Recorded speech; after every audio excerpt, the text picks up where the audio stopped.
Hello friends, last time આપણે ગુપ્ત ઉષ્મા વિશે ચર્ચા કરી। ત્યારબાદ ઉષ્માનું વહન, જે આપણે કીધું છે કે ઉષ્માનું વહન જુદા જુદા પદાર્થોમાં જુદી જુદી રીતે થાય છે। મતલબ ઉષ્માનું જે પ્રસરણ છે એ ઘન પદાર્થોમાં આપણે કહીએ છીએ ઉષ્મા વહન, એ જ રીતે પ્રવાહીમાં આપણે કહીએ છીએ એ પ્રસરણ થશે ઉષ્મા નયનની રીતે। અને ત્રીજું છે ઉષ્મા વિકિરણ સ્વરૂપે ઉષ્માનું પ્રસરણ એક ભાગથી બીજા તરફ થાય છે। તો આમ જુદા જુદા પદાર્થોમાં ઉષ્માનું જે પ્રસરણ છે એ જુદી જુદી રીતે થાય છે।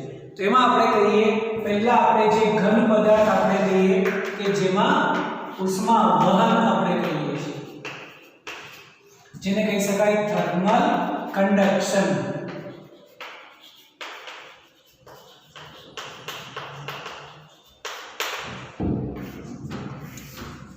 ઉષ્માનું વહન એટલે કે ઉષ્મા પ્રસરણ।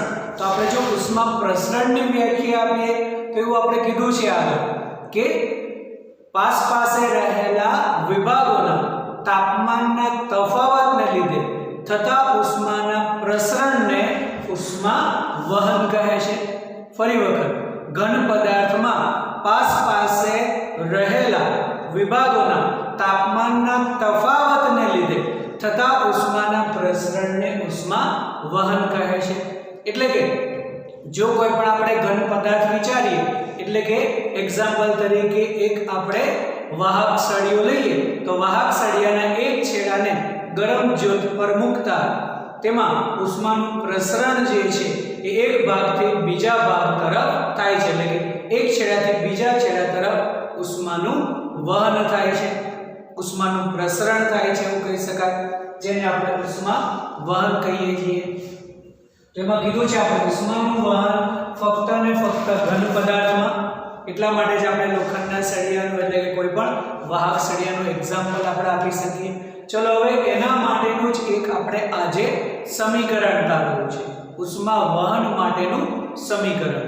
તો એના માટે આપણે વિચારીએ કે ધારો કે આ કોઈ પણ એક ધાતુનો લંબ ઘન છે,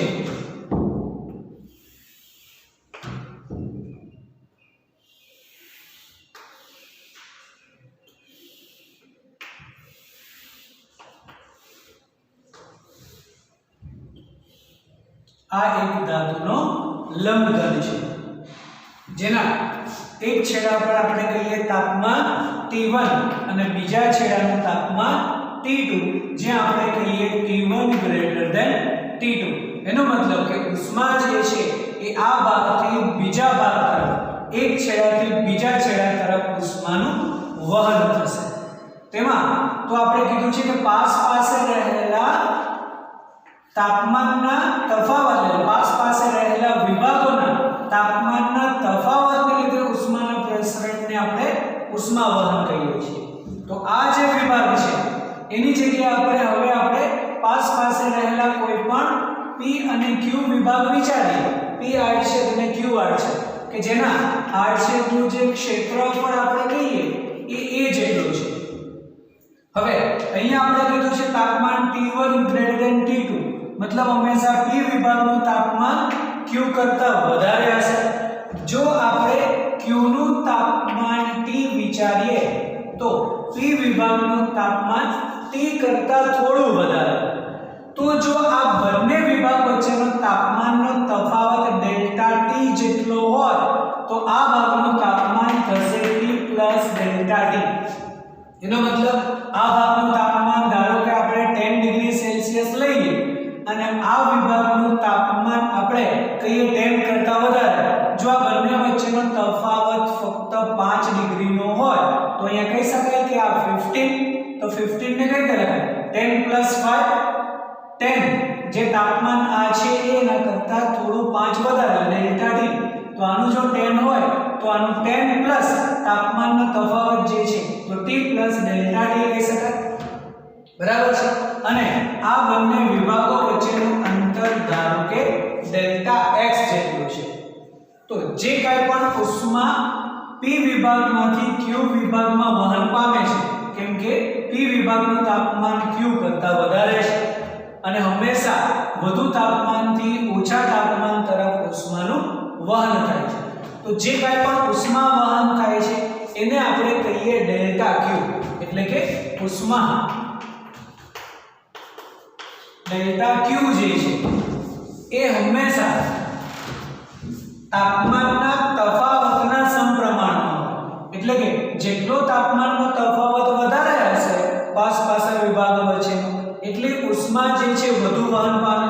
એટલે કે ડેલ્ટા ક્યુ જે છે તાપમાનના તફાવતના સમપ્રમાણમાં અને તેમની વચ્ચેના અંતરના વ્યસ્ત પ્રમાણમાં હોય.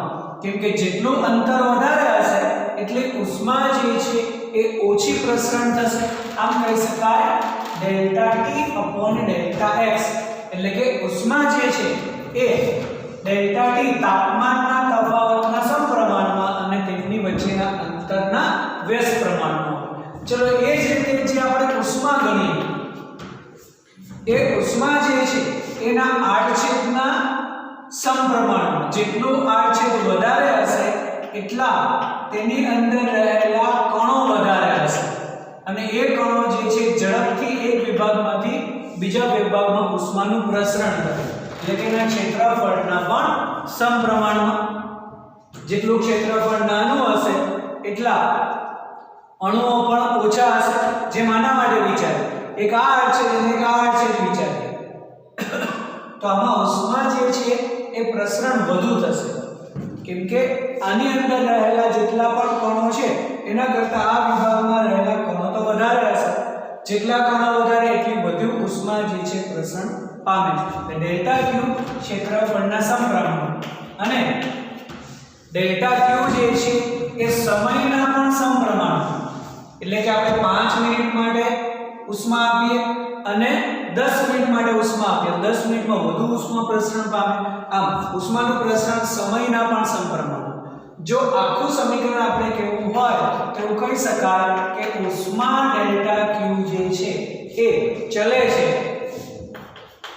ક્ષેત્રફળ delta T upon delta X અને ડેલ્ટા ટી. આખું સમીકરણ એક જ સાથે લખીએ તો ક્ષેત્રફળના સમપ્રમાણમાં, delta T upon delta x ના પણ સમપ્રમાણમાં અને ડેલ્ટા ટી સમયના પણ સમપ્રમાણમાં. અને જો આને આપણે કહીએ તો ડેલ્ટા ક્યુ અપોન ડેલ્ટા ટી લઈએ સમયગાળો જો ઉષ્માને, તો આ થઈ જશે ઉષ્મા વહનનો દર, જેને કહી શકાય ઉષ્મા પ્રવાહ. તો ડેલ્ટા ક્યુ અપોન ડેલ્ટા ટી ને કહી શકાય ઉષ્મા પ્રવાહ, જેને બીજા શબ્દોમાં કહી શકાય ઉષ્મા વહનનો દર.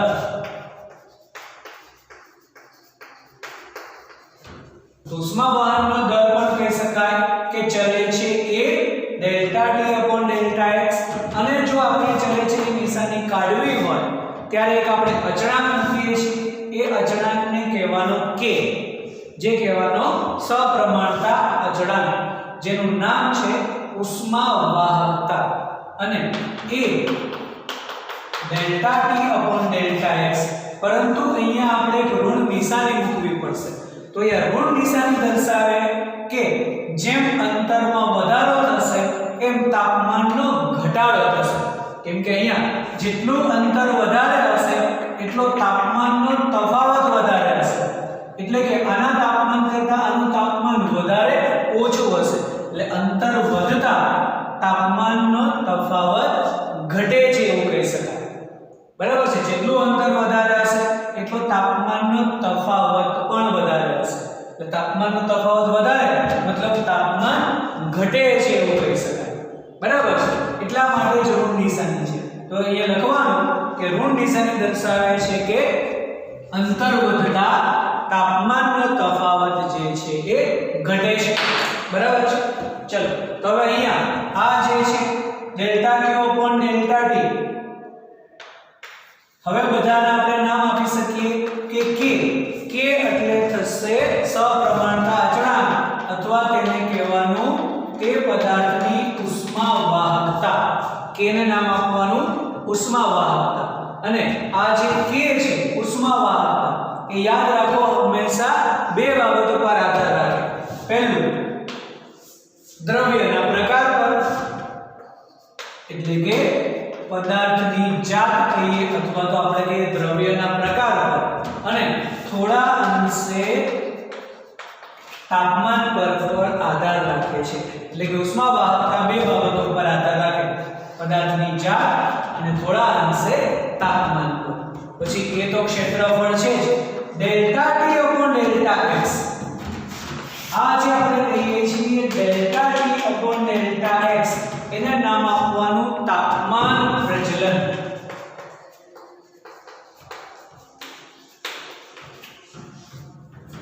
તો તાપમાન પ્રચલનનો એકમ તો જો તાપમાન પ્રચલનનો આપણે એકમ વિચારીએ તો તાપમાન અહીંયા આપણે કેલ્વિનમાં જો લઈએ તો કેલ્વિન અપોન મીટર કહી શકાય અથવા તો ડિગ્રી સેલ્સિયસ પર મીટર તાપમાન જે છે એ કેલ્વિનમાં પણ લઈ શકાય અને ડિગ્રી સેલ્સિયસમાં પણ લઈ શકાય તો કેલ્વિન અપોન મીટર અથવા તો ડિગ્રી સેલ્સિયસ પર મીટર બરાબર છે અને અહીંયા આપણે કહીએ છીએ ડેલ્ટા ક્યુ અપોન ડેલ્ટા ટી જે કહીએ છીએ ઉષ્મા પ્રવાહ અથવા તો ઉષ્મા વહનનો દર તો ઉષ્મા પ્રવાહનો એકમ શું ઉષ્મા પ્રવાહ માટે કહી શકાય જૂલ પર સેકન્ડ અથવા તો કેલરી પર સેકન્ડ કોઈ પણ લઈ શકાય ઓકે તો આના પરથી હવે જે આપણે કહીએ ઉષ્મા વાહકતા જે પદાર્થની જાત અને તાપમાન પર આધાર રાખે છે હવે આપણે કહીએ ઉષ્મા વાહકતાનો એકમ શું આપણે કહીએ કે કે એટલે ઉષ્મા વાહકતા તો ઉષ્મા વાહકતાનો એકમ તો જ્યારે પણ કોઈ પણ સમીકરણ હવે આ ઉષ્મા પ્રવાહનું આ સમીકરણ થયું તો ઉષ્મા પ્રવાહના સમીકરણમાં સમીકરણ યાદ રાખીએ એમાં જે અચળાંક છે એનો એકમ જોઈતો હોય તો પહેલા હંમેશા તેને સમીકરણ પરથી કરતા બનાવો એનો મતલબ કે k ને કરતા બનાવીએ તો a નીચે જશે ડેલ્ટા x ઉપર આવશે ડેલ્ટા t નીચે જશે બરાબર છે આટલું આપણે માઇન્ડની અંદર પ્રોસેસ કરીએ કે k ને કરતા બનાવતા આ a નીચે x ઉપર એટલે કે ડેલ્ટા x ઉપર ડેલ્ટા t નીચે તો હવે k ના એકમ માટે લખી શકાય કે ડેલ્ટા x ઉપર છે તો જૂલ ઇન્ટુ મીટર બરાબર છે અપોન ડેલ્ટા t એટલે સેકન્ડ આ મીટર સ્ક્વેર અને તાપમાનનો તફાવત એટલે કેલ્વિન તો કહી શકાય કે મીટર સ્ક્વેર કેલ્વિન અને સેકન્ડ આ નીચે આવશે આ બી નીચે તો મીટર સ્ક્વેર કેલ્વિન અને સેકન્ડ 1 મીટર તો કેન્સલ થશે આમ એનો એકમ કહી શકાય જૂલ પર મીટર કેલ્વિન સેકન્ડ ઓકે તેને શોર્ટ ફોર્મમાં યાદ રાખો ઉષ્મા વાહકતાનો એકમ જૂલ પર mks હવે mks એટલે અહીંયા mks મતલબ મીટર કેલ્વિન સેકન્ડ કેમ કે અહીંયા તાપમાન છે આપણે mks પદ્ધતિ નહીં પણ એને યાદ રાખવા માટે કહી શકાય જૂલ પર mks ઉષ્મા વાહકતાનો એકમ જૂલ પર mks જૂલ પર મીટર કેલ્વિન સેકન્ડ અથવા તો જૂલની જગ્યાએ આપણે કેલરી કહીએ તો કેલરી પર mks મીટર કેલ્વિન સેકન્ડ કોઈ પણ લઈ શકાય બરાબર છે તો કે એનો એકમ હંમેશા યાદ રાખો ઉષ્મા વાહકતા જૂલ પર mks ચલો અહીંયા પાછા આપણે તાપમાન પ્રચલન પર આવીએ તો આપણે કીધું છે કે જેમ અંતર વધે છે એમ તાપમાનનો તફાવત જે છે ઘટે છે મતલબ તાપમાન પ્રચલન હંમેશા ઋણ હોય એટલે યાદ રાખો હંમેશા કે તાપમાન પ્રચલન હંમેશા આપણને ઋણ મળશે એટલે આ મૂલ્ય આપણને ઋણ મળશે કેમ કે અહીંયા આપણે તાપમાનનો તફાવત લઈએ તો તાપમાનનો તફાવત હંમેશા આપણે કઈ રીતે લઈએ ફાઇનલ માઈનસ ઇનિશિયલ અંતિમ માઈનસ પ્રારંભિક T2 T1 કરો તો શું થશે માઈનસ મળશે આમ તાપમાન પ્રચલન હંમેશા ઋણ હોય ઉષ્મા પ્રવાહ હંમેશા ધન હોય આથી આ ઋણ મળશે તો માઈનસ માઈનસ પ્લસ થઈ જશે આમ ઉષ્મા પ્રવાહ મૂલ્ય હંમેશા ધન હોય. તો બીજી વસ્તુ યાદ રાખો કે ઉષ્મા પ્રવાહ જે છે એ હંમેશા ધન હોય. હવે જો આપણે જ્યારે પણ આપણે કેલ્ક્યુલેશન દાખલાઓ માટે કરીએ, એમસીક્યુ માટે કરીએ, ત્યારે અહીંયા ડેલ્ટા ટી તરીકે જો આપણે પ્રારંભિક માઈનસ અંતિમ લઈએ તો ઋણ નિશાની લેવાની જરૂર નથી. સમજાય છે? સમીકરણ સ્વરૂપે delta q upon delta t is minus k A delta t upon delta x છે. પરંતુ જ્યારે પણ આપણે તાપમાનનો તફાવત જો ધન લઈએ તો અહીંયા ઋણ નિશાની ન મૂકીએ તો ઉષ્મા પ્રવાહ પણ આપણને ધન. એટલે ઉષ્મા પ્રવાહ હંમેશા ધન હોય.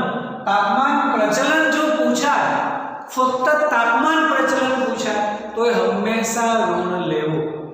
એટલે કે જ્યારે પણ તમને બે જુદા જુદા વિભાગો વચ્ચેનું અંતર આપેલું હોય, બંનેના તાપમાન આપેલા હોય અને પૂછે કે તાપમાન પ્રચલન શોધો તો કહી શકાય કે હંમેશા ઋણ હોય. અને બીજી વસ્તુ, જો આપણે તાપમાન પ્રચલન ઋણ છે એના માટે એવું પણ કહી શકાય કે તાપમાન પ્રચલન એટલે કહીએ છીએ આપણે delta T upon delta x, જે આપણે એનો એકમ કીધો છે મીટર પર કેલ્વિન, સેન્ટીમીટર પર લઈ શકાય. એનો મતલબ કે દરેક મીટરે તેમાં તાપમાનનો ઘટાડો થાય છે. તો દરેક મીટરે, હવે જો delta T upon delta x નું મૂલ્ય કદાચ આપણને મળે છે, હું એવું કહું કે -2 ડિગ્રી સેલ્સિયસ પર સેન્ટીમીટર. ચલો આવું કંઈક આપણને આન્સર મળે છે. એઝ પર એક્ઝામ્પલ એવું કહીએ કે તાપમાન પ્રચલન આપણને મળે છે -2 ડિગ્રી સેલ્સિયસ પર સેન્ટીમીટર. તો એ શું દર્શાવે? દર 1 સેન્ટીમીટરે તાપમાન 2 ડિગ્રી સેલ્સિયસ જેટલું ઘટે છે. સમજાય છે? તાપમાન પ્રચલનનો મીનિંગ શું છે? જે આપણે તાપમાન પ્રચલન delta T upon delta x કહીએ છીએ અને તે હંમેશા ઋણ છે, એનો મતલબ શું? તો એના એકમ પરથી કહી શકાય કે જો -2 ડિગ્રી સેલ્સિયસ પર સેન્ટીમીટર હોય તો કહી શકાય દર 1 સેન્ટીમીટરે તાપમાન 2 ડિગ્રી સેલ્સિયસ જેટલું ઘટે છે. એટલે કે આ બે વિભાગો વચ્ચેનું અંતર ધારો કે 1 સેન્ટીમીટર હોય તો અહીંયાથી અહીંયા તાપમાન 2 ડિગ્રી સેલ્સિયસ જેટલું ઘટે. એના પછીનો આપણે વિભાગ વિચારીએ 1 સેન્ટીમીટર, તો એનું તાપમાન આના કરતાં પણ 2 ડિગ્રી સેલ્સિયસ જેટલું ઘટે છે એવું કહી શકાય. આમ તાપમાન પ્રચલનનો મીનિંગ પણ હંમેશા યાદ રાખો, જે એમસીક્યુ માટે ખાસ જરૂર પડશે. બરાબર છે? બાકી સમીકરણ તો આ જ છે. ઉષ્મા વહન માટે, ઉષ્મા પ્રવાહ માટે કે -k delta T upon delta x. Okay, ચલો આના પરથી એક વધારે આપણે ઇન્ફોર્મેશન લેવી છે હવે તેના અવરોધ માટેની, એટલે કે ઉષ્મીય અવરોધ. તો આ સમીકરણમાં આપણે થોડા આગળ વધીએ તો આપણે કહીએ છીએ ઉષ્મા પ્રવાહ. ધારો કે ઉષ્મા પ્રવાહને હું h કહું, આ જે છે એને h પણ કહી શકાય, ઉષ્મા પ્રવાહ. તો સમીકરણ શું થશે? h is equal to ka. હવે જો આપણે ધન લખ્યું છે અહીંયા, તો ધારો કે આ બે છેડાનું તાપમાન આપણે T1 T2 T1 T2 કહીએ છીએ, અમને તેમની વચ્ચેની લંબાઈ જે છે L હોય, તો અહીંયા આપણે લખી શકાય T1 T2 L. જો આપણે તાપમાન ધન લઈએ, T1 T2 કરીએ, એક્ચ્યુઅલી હોય T2 T1, તો જો આપણે T2 T1 માં ઋણ નિશાની આપી દઈએ તો શું થશે? માઈનસ છે પ્લસ, પ્લસ છે માઈનસ થઈ જશે. એટલે લખી શકાય T1 T2 L. ઋણ નિશાની આપણે અંદર આપી દીધી એવું કહી શકાય. બરાબર છે? હવે આ જે સમીકરણ છે એને હું આ પ્રમાણે લખી શકું T1 T2 L/K. અંશમાં છે તો એને છેદના છેદમાં લખી શકાય. છેદનો છેદ હંમેશા અંશમાં જશે. તો આ સમીકરણ h T1 T2 L/K. હવે આ જે સમીકરણ છે એને આપણે અહીંયા જો આપણે ઉષ્મા પ્રવાહ કહીએ છીએ, તો ઉષ્મા પ્રવાહ એટલે કે જે ધાતુ જે છે ઉષ્માનું વહન કરી શકે છે તે હંમેશા વિદ્યુત પ્રવાહનું પણ વહન કરી શકે. એટલે જે ઉષ્મા પ્રવાહનું વહન કરે તે હંમેશા વિદ્યુત પ્રવાહનું પણ વહન કરે.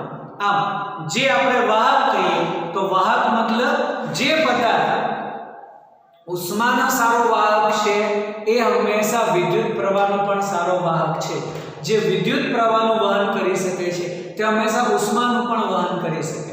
તો આમ આપણે આ સમીકરણને જો આપણે વિદ્યુત પ્રવાહના સ્વરૂપમાં જો એને લઈએ તો આપણી પાસે એક ઓહમનો નિયમ છે. હવે ઓહમના નિયમમાં શું કીધું છે આપણે? તો ઓહમના નિયમમાં ઉષ્મા પ્રવાહ I આપણે કહીએ છીએ V/R. યાદ કરો, R V/I, તો I V/R. I શું છે? વિદ્યુત પ્રવાહ. V શું છે? વિદ્યુત સ્થિતિમાનનો તફાવત, અવરોધના બે છેડા વચ્ચેનો વિદ્યુત સ્થિતિમાનનો તફાવત છે. બરાબર છે? તો એને આપણે V ની જગ્યાએ V1 V2 પણ લખી શકાય અને અપોન R. તો આ સમીકરણને અહીંયા આપણે કહીએ વિદ્યુત પ્રવાહ, ઉષ્મા પ્રવાહ. વિદ્યુત સ્થિતિમાનનો તફાવત, તાપમાનનો તફાવત. તો વિદ્યુત અવરોધ ત્યારે કહી શકાય આ ઉષ્મીય અવરોધ. એટલે કે અહીં L/K જે છે તેને કહી શકાય તેનો ઉષ્મીય અવરોધ, જેને લખી શકાય RH. હવે આપણે કહીએ છીએ RH, ફક્ત R લખો તો પણ ચાલશે, કેમ કે 11th ની અંદર ક્યાંય પણ આપણે ઇલેક્ટ્રિસિટી જેવો ભાગ ભણવાનો નથી. એટલે અહીંયા આપણે વિદ્યુત અવરોધ તો ક્યાંય આવશે નહીં, ખાલી સરખામણી કરીએ ત્યારે જ.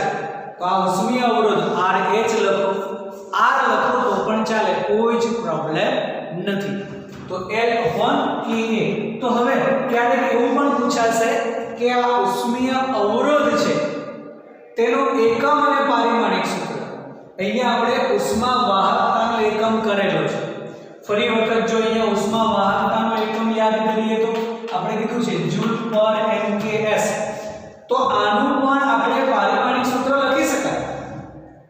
જૂલનું યાદ કરો, જેમાં એક મીટર કેન્સલ થઈ જશે, કેલ્વિન આવી જશે અને સેકન્ડ વધારે ના. તો જૂલનું પારિમાણિક સૂત્ર હોય M1N2T-2. તો ઉષ્મા વાહકતા માટે થશે M1, એક મીટર કેન્સલ થશે એટલે L1 T -2 છે, ઉપર જશે તો -3 અને K -1. ઓકે. બીજો એકમ આપણે કીધો છે જેમાં જૂલ પર સેકન્ડ ને વોટ પણ લખી શકાય કે નહીં.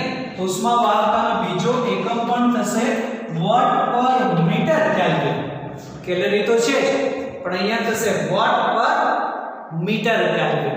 તો એ જ રીતે હવે આપણે અહીંયા કહીએ કે ઉષ્મીય અવરોધનો એકમ. તો પહેલા ઉષ્મીય અવરોધના એકમ માટે વાત કરીએ તો L એટલે શું થશે? મીટર.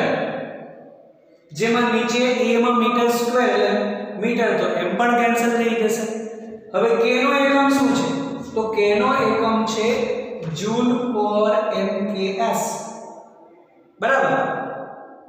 તો અહીંયા આપણે K નો જો એકમ લખીએ તો 1 અહીંયા 1 મીટર કેન્સલ કરીએ છીએ તો જૂલ પર અહીંયા થઈ જશે મીટર કેલ્વિન સેકન્ડ, અને અહીંયા મીટરનો 1 મીટર અહીંયા મીટર સ્ક્વેરમાં વધે છે તો મીટર પર કેન્સલ થઈ જશે. ઓકે. એનો મતલબ એકમ થશે કેલ્વિન સેકન્ડ પર જૂલ. જૂલ પર સેકન્ડ આને જો નીચે લઈ જઈએ તો એ પાછું વોટ થઈ જશે આ રીતે. તો કહી શકાય કેલ્વિન પર વોટ. આમ ઉષ્મીય અવરોધનો એકમ થશે કેલ્વિન પર વોટ. સમજાય છે કઈ રીતે કર્યું? મીટર સ્ક્વેરમાં 1 મીટર નીચે વધશે, આનો જૂલ પર mks, આ સેકન્ડને પાછા છેદના છેદમાં લઈ જઈએ તો વોટ થઈ જશે, અથવા ડાયરેક્ટ વોટ મીટર પર કેલ્વિન લખીએ તો વોટ થશે. મીટર કેન્સલ, એક જ કેલ્વિન તો કેલ્વિન પર વોટ. તો યાદ રાખો કે ઉષ્મીય અવરોધનો એકમ થશે કેલ્વિન પર વોટ. હવે તેનું પારિમાણિક સૂત્ર પણ પૂછાય તો આનું પારિમાણિક સૂત્ર પણ આપણે લખી શકીએ તો કેલ્વિન તો એ 1 થઈ જશે અને વોટ મતલબ આ જે છે પારિમાણિક સૂત્ર એમાં આપણે m1 l2 અને t-3 લખી શકાય બરાબર જેમ આપણે જૂલ નીચે લખેલું છે તો જૂલ થઈ જશે m1 l2 t-2 પણ સેકન્ડમાં વોટ કરીએ તો m1 l2 t-3 તો આ થઈ જશે m-1 l-2 t3 અને k1 આ થશે ઉષ્મીય અવરોધનું પારિમાણિક સૂત્ર જે થશે કેલ્વિન પર વોટ ઓકે તો આ પ્રમાણે આપણે ઉષ્મા વાહકતા અને એના પરથી ઉષ્મીય અવરોધ તો અહીંયા ઉષ્મીય અવરોધનું સમીકરણ પણ ખાસ યાદ રાખો L/Ka હવે આને આપણને જરૂર ક્યાં પડશે ઉષ્મીય અવરોધની તો જેમ આપણે કહીએ છીએ ઘન પદાર્થમાં ઉષ્મા વહન જે છે એક ભાગમાંથી બીજા વિભાગ તરફ થાય છે તો આપણે ઉષ્માનું વહન આપણે ઓછું કરાવવું પડે એનો મતલબ કે આપણે જ્યારે પણ આપણે છત વિચારીએ અને એના ઉપર આપણે ધાબું હોય તો ધાબા પર અત્યારે લેટેસ્ટ સિસ્ટમ આપણે ચાઇના મોઝેક કરાવીએ છીએ જેને લીધે આપણા રૂમનું તાપમાન જે છે એ લગભગ 5 ડિગ્રી સેલ્સિયસ જેટલું ઘટી જાય છે શું કામ તો ઉષ્મા જ્યારે પણ વહન થશે તો જે કોન્ક્રીટ આપણે ગણીએ એટલે ડાયરેક્ટ સ્લેબ ભરેલો હોય કોન્ક્રીટ હોય તો એની ઉષ્મા વાહકતા જે છે વધારે છે એટલે ઝડપથી ઉષ્મા વહન પામે છે અને રૂમમાં થોડી ગરમી વધારે લાગે જો એના ઉપર આપણે એક લેયર લગાવી દઈએ તો શું થશે એ લેયરમાંથી પહેલા ઉષ્મા પછી કોન્ક્રીટના લેયર અને પછી અંદર આવશે આમ લેયર લગાવતા ઉષ્માનો વહનનો દર જે છે એ ઓછો થઈ જશે આથી રૂમનું તાપમાન જે છે એ 5 ડિગ્રી સેલ્સિયસ જેટલું ઓછું થશે તો આપણે ઉષ્મા વહનનો દર ઘટાડી શકાય એ જ રીતે જો વધારવો હોય તો આપણે કહીએ છીએ કે અમુક પાત્ર એવા વાસણો એવા આવે છે કે જેમાં નીચે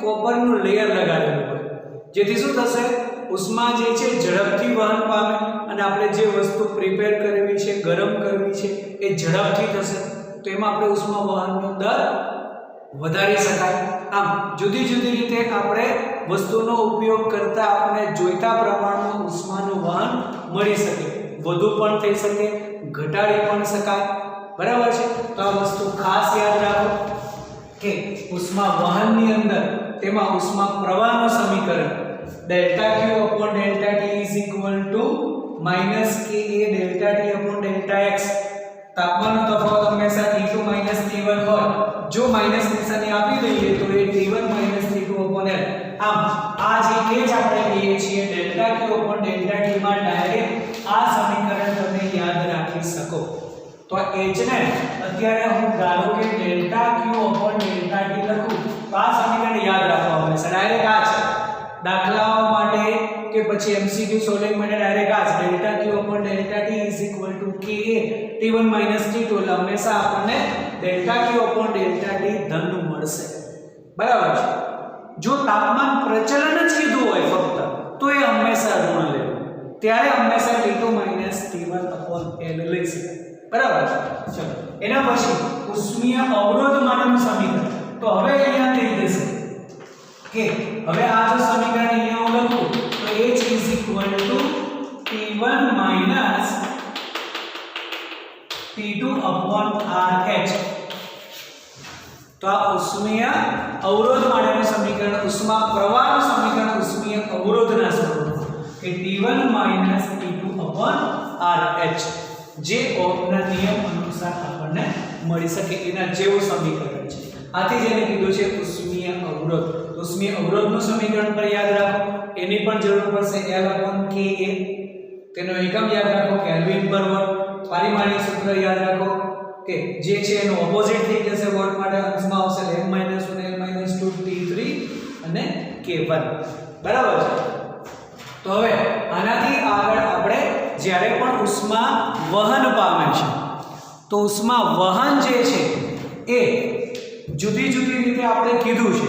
તો આ જે વિભાગ આપણે વિચારીએ હવે એમાં જ આપણે ઉષ્મા વહન જે છે એ જુદા જુદા ભાગોમાં કઈ રીતે થાય છે એ જોવું છે અને એમાં આપણે એક વ્યાખ્યા આપવી છે, આગળ જતા એની ઇન્ફોર્મેશન લેવાની છે કે સ્થાયી ઉષ્મા અવસ્થા. તો ચલો હવે આપણે સ્થાયી ઉષ્મા અવસ્થા માટે કહીએ એટલે ઉષ્મા વહનની અંદર જ આપણે કેવું છે તેને સ્થાયી ઉષ્મા અવસ્થા માટેની condition.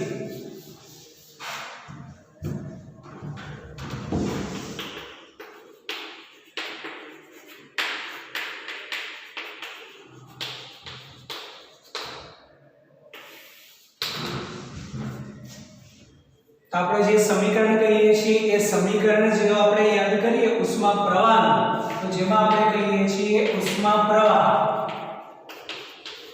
Delta Q upon delta T is equal to minus EA delta T upon delta X. જો અહીંયા આપણે સમયગાળો સૂક્ષ્મ લઈએ એટલે કે ડેલ્ટા T ટેન્ડ્સ ટુ 0 તો અંતર પણ આપણે ઓછું લઈએ બંને વિભાગો વચ્ચેનું ડેલ્ટા X ટેન્ડ્સ ટુ 0 તો સમીકરણ ફેરવાઈ જશે dq upon dt માં. એટલે એવું કહી શકાય કે limit delta T tends to 0 delta Q upon delta T is equal to limit delta x tends to 0 minus ka delta t upon delta x. તો આ થઈ જશે dq upon dt is equal to minus ka dt upon dx. આ સમીકરણ તો ફક્ત લખવા માટે જ છે, બાકી આ જ આપણું મેઈન સમીકરણ ઉષ્મા પ્રવાહ માટેનું છે અને આમાં જ આપણે કીધું છે કે ka T1 minus T2 upon L લઈ શકાય. હવે આપણે જ્યારે પણ કોઈ પણ સળિયો છે એટલે કે કોઈ પણ ઘન પદાર્થ છે, ધાતુ પદાર્થ છે, વાહક પદાર્થ છે, એને આપણે એક છેડાને ગરમ કરીએ તો ધીમે ધીમે એ ઉષ્મા એક છેડાથી બીજા છેડા તરફ વહન પામે છે.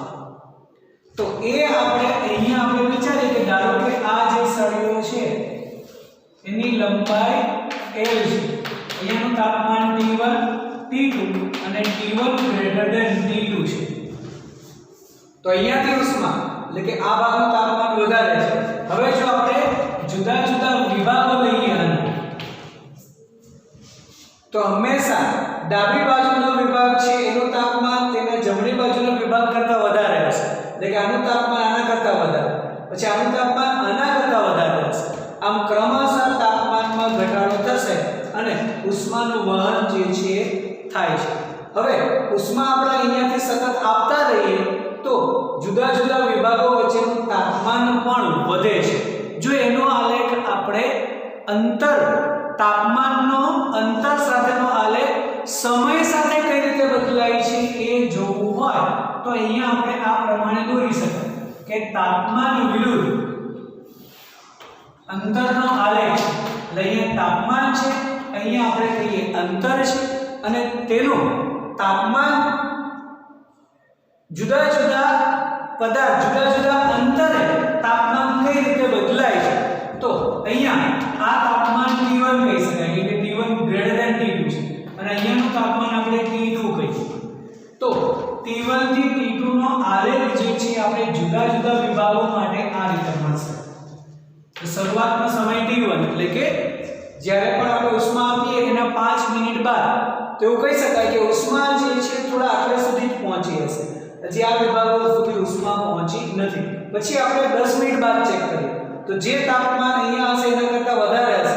સમય સાથે જુદા જુદા ભાગોનું તાપમાન વધે છે. તો જો તાપમાન વધે તો આલેખનો વક્રાકાર ભાગ જે છે ઘટતો જશે. એટલે કે હવે ઉષ્મા અહીંયાથી અહીંયા પહોંચશે, પછી હજી પણ આપણે થોડા સમય બાદ એટલે કે 5 મિનિટ હજી વધારાને એટલે કે 10 મિનિટ બાદ 15 મિનિટનો વિચાર કરીએ. આમ ખૂબ જ લાંબા સમય બાદ વિચાર કરીએ તો તાપમાન વિરુદ્ધ અંતરનો આલેખ હંમેશા આપણને સીધી રેખા મળશે. હવે સીધી રેખા મતલબ એવું કહી શકાય કે આનો ગુણોત્તર. તો તાપમાન અને અંતરનો ગુણોત્તર કહી શકાય તાપમાન પ્રચલન. તો એવું કહી શકાય કે તાપમાન પ્રચલન અચળ delta T upon delta x અચળ થઈ જશે.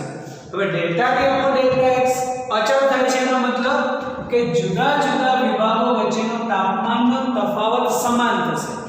બધા વિભાગોના તાપમાન સમાન નહીં, તાપમાનનો તફાવત સમાન. આ વિભાગનો તાપમાનનો તફાવત 10 ડિગ્રી, તો દરેક વિભાગ વચ્ચેનો તાપમાનનો તફાવત 10 ડિગ્રી. પરંતુ ગરમ છેડાથી ઠંડા છેડા તરફ જઈએ તો ક્રમશઃ તાપમાન ઘટે છે એવું કહી શકાય. ક્રમશઃ એક સરખી રીતે તાપમાન ઘટશે. તેને કહેવાય ડેલ્ટા ક્યુ અપોન ડેલ્ટા ટી અચળ. તાપમાન પ્રચલન અચળ થાય છે કે સમાન અંતરે તાપમાનનો તફાવત હંમેશા સમાન હોય. આનું 10 ડિગ્રી, આનું પણ 10 ડિગ્રી, આનું પણ 10 ડિગ્રી, દરેક વિભાગો વચ્ચેનો તાપમાનનો તફાવત સમાન રહેશે. પરંતુ એક વિભાગથી ગરમ છેડાથી ઠંડા છેડા તરફ જતા ક્રમશઃ તાપમાન ઘટે છે. તો જો તાપમાન પ્રચલન અચળ થશે તો ઉષ્મા વાહકતા અને ક્ષેત્રફળ તો અચળ છે, તો ઉષ્મા પ્રવાહ પણ અચળ થશે. આમ ડેલ્ટા ક્યુ અપોન ડેલ્ટા ટી પણ અચળ, એટલે કે ઉષ્મા વહનનો દર પણ અચળ.